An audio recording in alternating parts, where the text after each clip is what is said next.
La dynamique tourbillonnaire génère ce qu'on appelle un effet vortex et il vous suffit de vous rendre à proximité d'un cours d'eau et de l'observer pour vous apercevoir que cette dynamique tourbillonnaire se produit en permanence des centaines de fois à chaque seconde dans un courant d'eau, dans un sens rotatoire droite ou gauche, dextrogire ou lévogire.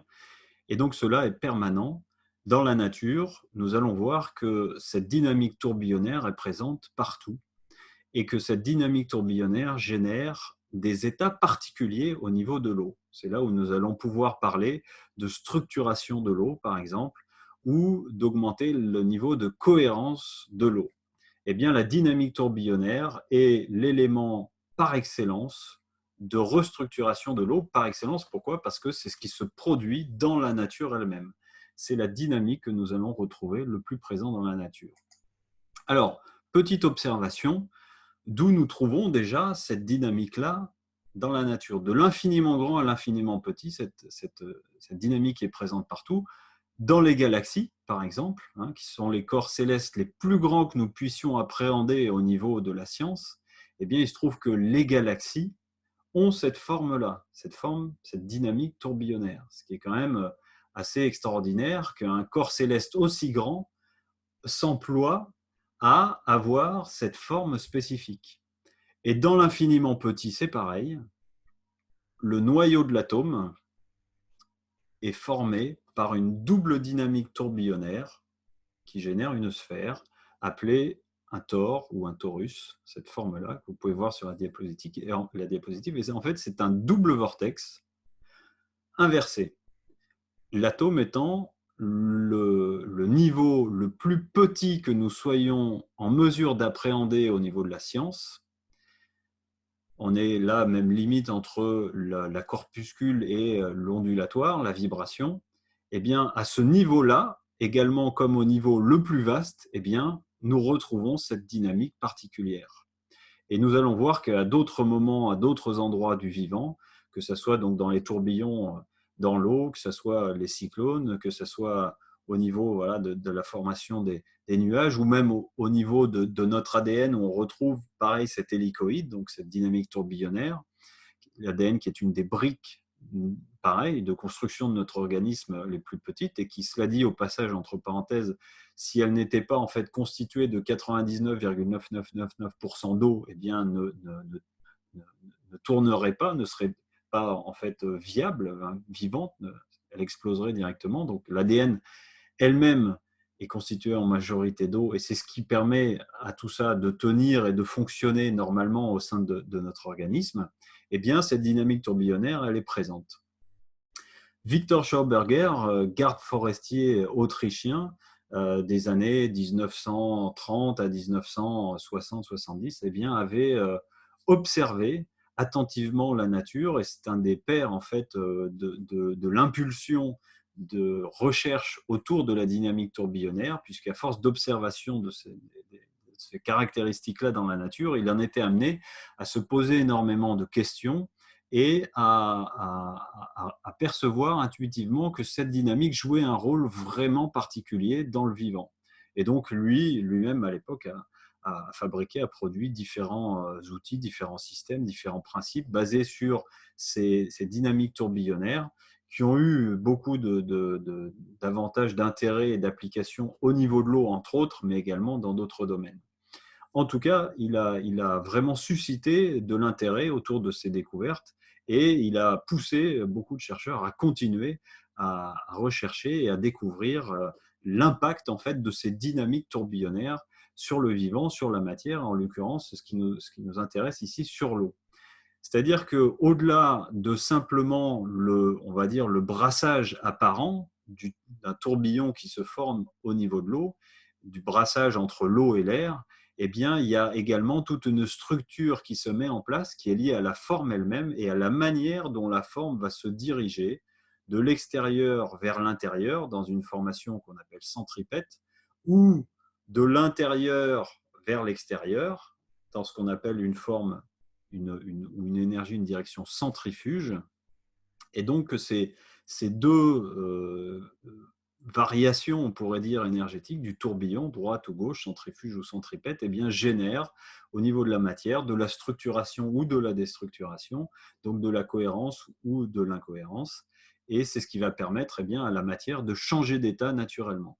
Et ce qui va nous intéresser au niveau de l'eau, eh bien, c'est le fait de pouvoir, en créant la dynamique tourbillonnaire, générer une organisation particulière de l'eau, ou on peut dire une cohérence de l'eau, et de pouvoir ensuite eh bien, bénéficier de cette cohérence de l'eau pour nos organismes.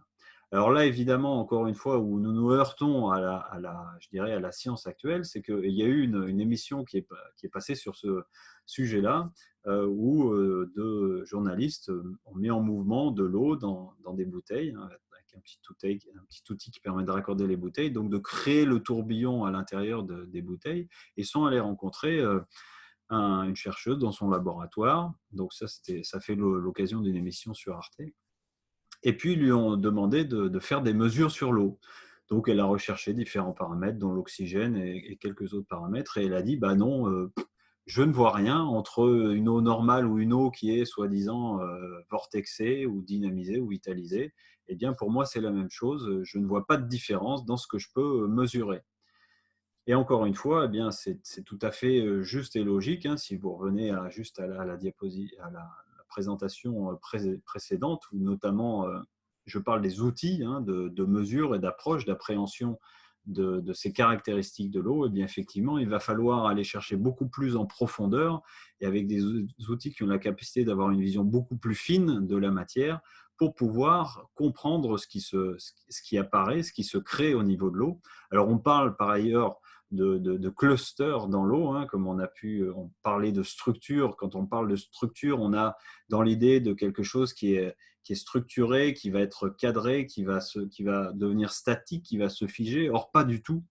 Et quand on aborde aussi cette thématique des clusters d'eau, c'est-à-dire de la possibilité de l'eau de s'agencer et de s'organiser par des groupements de molécules les unes entre les autres, et qui vont conférer du coup à l'eau des propriétés en fonction de la quantité de l'agencement. Si on a trop de clusters, eh bien, on va perdre des propriétés de l'eau, mais si on a un certain nombre de 3, 4, 5 clusters qui s'agencent entre eux, donc de molécules agencées entre eux, donc on a des formes géométriques qui apparaissent à ce moment-là au niveau de l'eau, qui vont conférer à l'eau des propriétés particulières.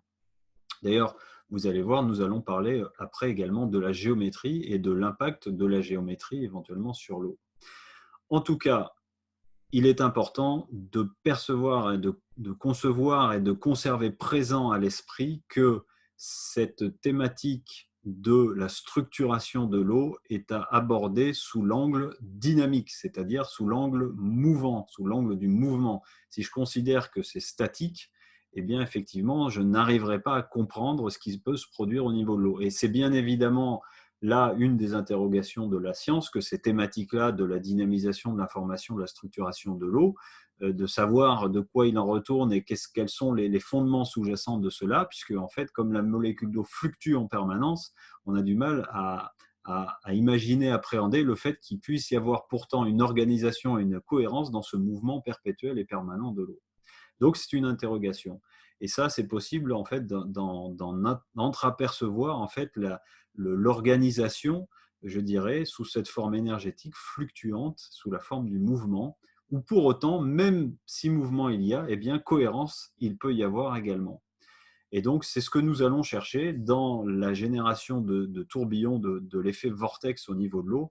Eh bien, nous allons chercher à apporter de la cohérence à l'eau, à apporter une structure.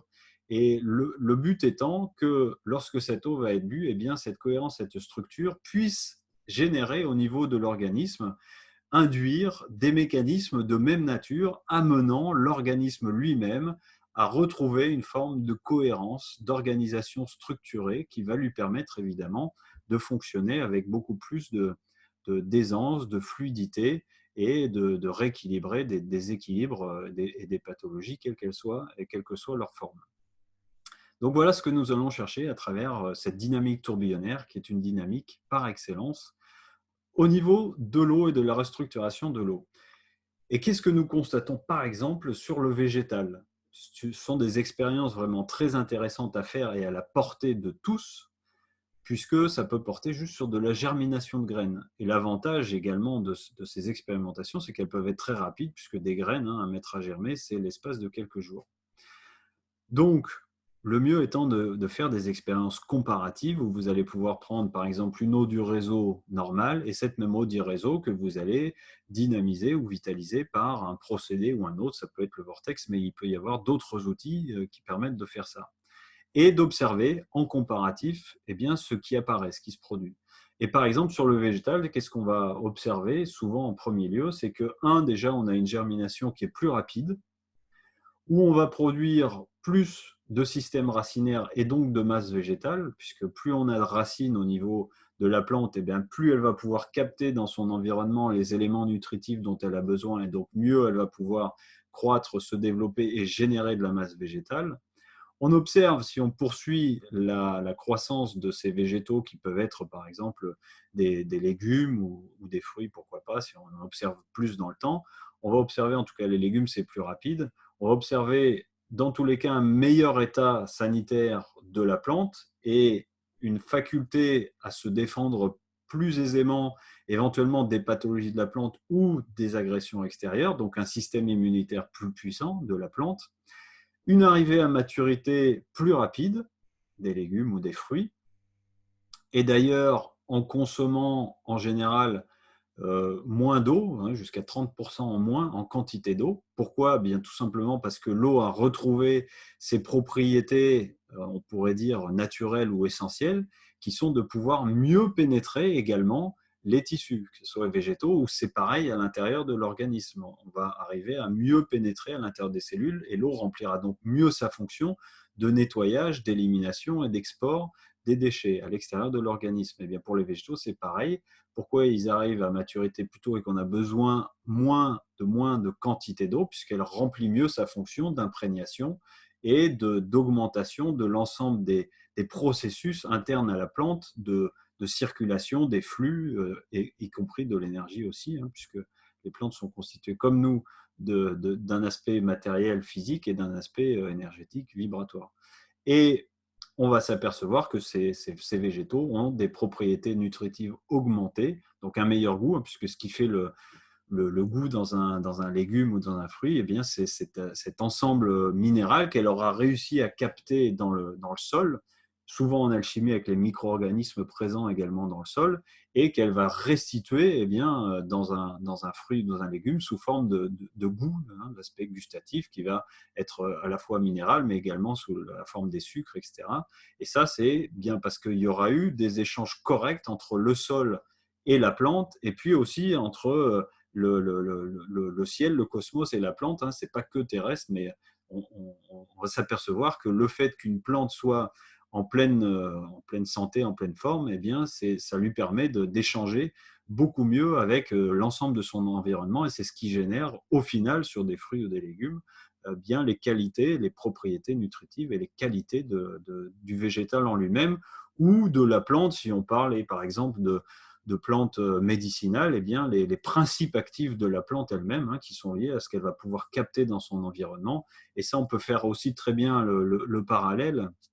Si vous consommez des légumes qui sont produits juste en hydroponie, par exemple, où donc principalement c'est l'eau qui est utilisée, mais on n'a presque plus de substrat. Si la plante ne peut pas aller capter correctement dans le sol, les propriétés nutritives liées au sol, et les éléments minéraux, au final, on va avoir un légume, un végétal qui est insipide, qui a pas de goût, parce que la plante n'aura pas capté dans le sol. Donc, c'est vraiment un ensemble qui se joue ici, et le principe de la vitalisation de l'eau à ce moment-là, pour le végétal, a pour optique non seulement d'apporter un meilleur fonctionnement de l'eau, une meilleure fonction de l'eau à l'intérieur de la plante en termes d'hydratation, etc., mais surtout de permettre aussi une maximisation des échanges avec l'environnement et avec le sol, qui sont des éléments fondamentaux pour la croissance d'une plante, pour son état sanitaire général, pour sa santé, pour la force de son système immunitaire. Et donc, à ce moment-là, ce qu'apporte l'eau n'est pas que lié à cette idée que nous pourrions avoir que l'eau, c'est de l'eau, c'est juste pour hydrater, c'est mouillé, c'est liquide. Mais non, c'est aussi ce que ça va amener en termes de cohérence et de flux au niveau de la circulation de l'énergie, y compris à travers le végétal. Vous allez voir par la suite, hein, donc on va aborder la question des formes et de la géométrie, de cet impact-là au niveau de l'eau, et également eh bien, ce qui se produit dans la consommation de ces eaux-là pour les animaux et pour les humains, puisque là, nous parlons des végétaux, mais évidemment, ça a un impact également sur les humains, et c'est notre objet.